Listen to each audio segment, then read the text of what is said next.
Hi guys, Jasmine here. In this video I'm going to be sharing with you a few tips that you could apply to your resume when applying for social work jobs to enhance the chances of you being picked for an interview.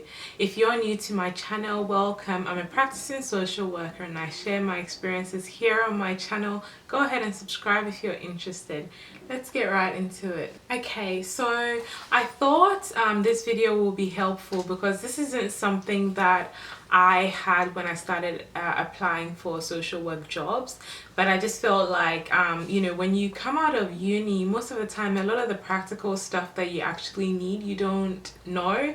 So and I guess that's what my channel is about mainly. I try to share the things that I didn't necessarily learn in uni. So this is one of the things I had to sort of learn how to put together a resume and tweak it to a point where I felt like it was easier for me to be contacted for interviews. So for my resume, I try to keep it as short and simple as possible. This is really important because a lot of the time when you've applied for a role, you're not the only person that has put in an application. Most of the time they have thousands to go through. So they will just have a read of the first couple of lines and then that's pretty much it and they're ready to move on to the next one. So you need to make sure you try and condense everything into, like, I'll say 2 pages.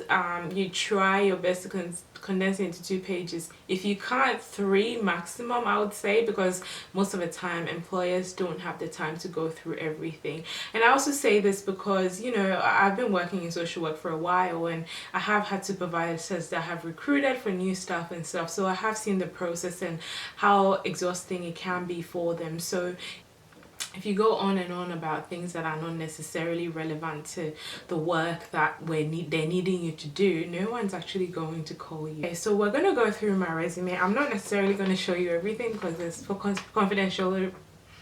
Can't speak today. For confidentiality reasons, I can't necessarily show you everything that's on my resume, but we're going to go through it like bit by bit. So the first bit has my name and my address and my phone number. I've sort of compacted that into like just 3 or 4 lines, and my email address as well. And then the next paragraph is just my career objective.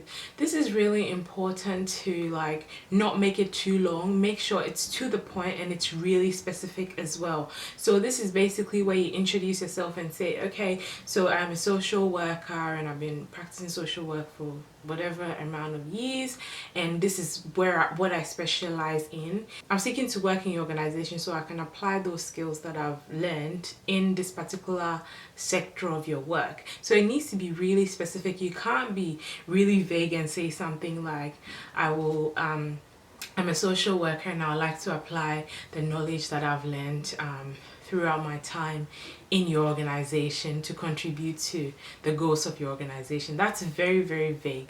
You need to be very specific. Say in mine, I've said that I'm a social worker seeking an opportunity to work with women and children. I've developed, you know, counseling, psychosocial assessment skills, blah, blah, blah, in through working with NGOs, community centers and group homes. I've worked with these specific groups, so children, women, mental health, etc. I did specify that as well, and I'm seeking you know, this position so I can use my counseling, communication, psychosocial, blah blah blah in this particular role that you're advertising.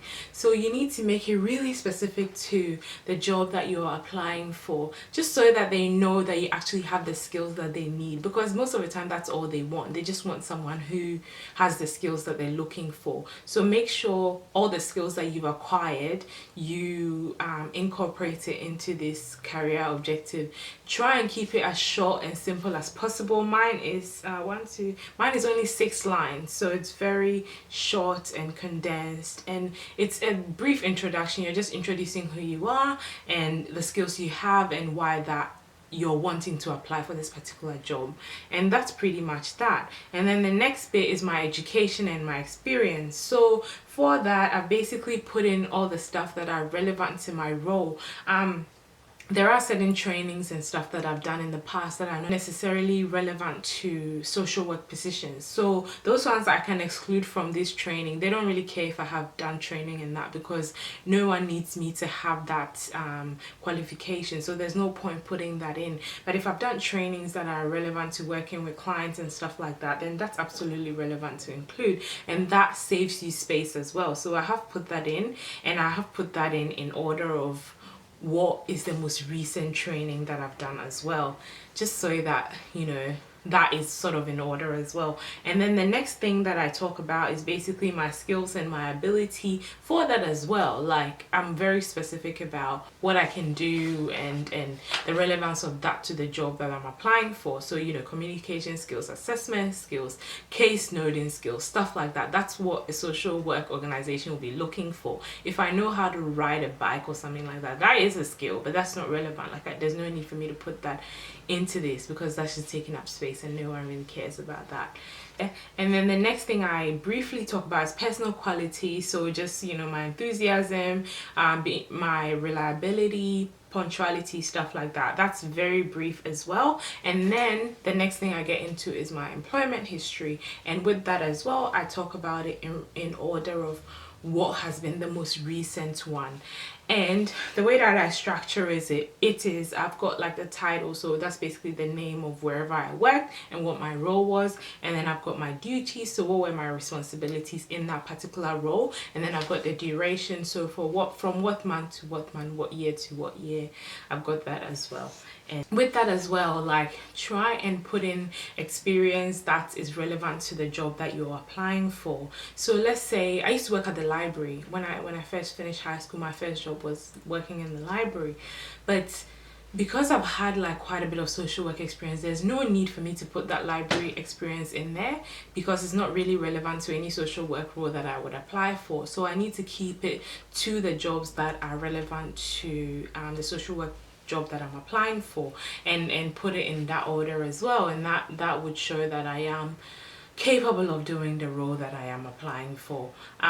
It'll be different if you don't have much experience. If you don't have much experience, then it will probably make sense to incorporate other jobs that you may have done, and explain how, you know, that might be relevant in the new role that you are applying for, because obviously you don't want it to look like you've never worked before either. So yeah, that is pretty much it. And then the final bit is referees. For the referees, I've got their names and their number, and when I start putting in an application for jobs, I try to make it a point to let the people that are my referees know to expect a call from someone, possibly, because most of the time when I have gone through the interview process and they're going to do reference checks, they will let me know. So I make it a point to notify my referee so that they can expect phone calls from strangers or whatever. So I've got 2.5 pages for my resume, which isn't too bad at all, you know. So you need to try and condense it as much as you can, and take out the stuff that are not necessarily relevant to the role that you're applying for, because no one really finds that important. Everyone just wants to know, what do you know and how's that going to be beneficial for me? So try and tailor it to the job application and the skills that they're asking for and stuff like that. I hope this video was helpful.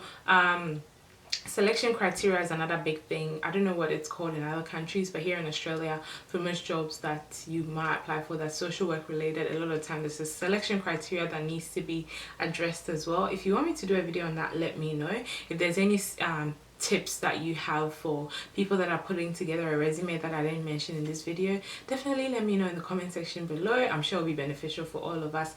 Please subscribe if you haven't already. Give this video a thumbs up if you found it helpful, and I shall see you in my next video.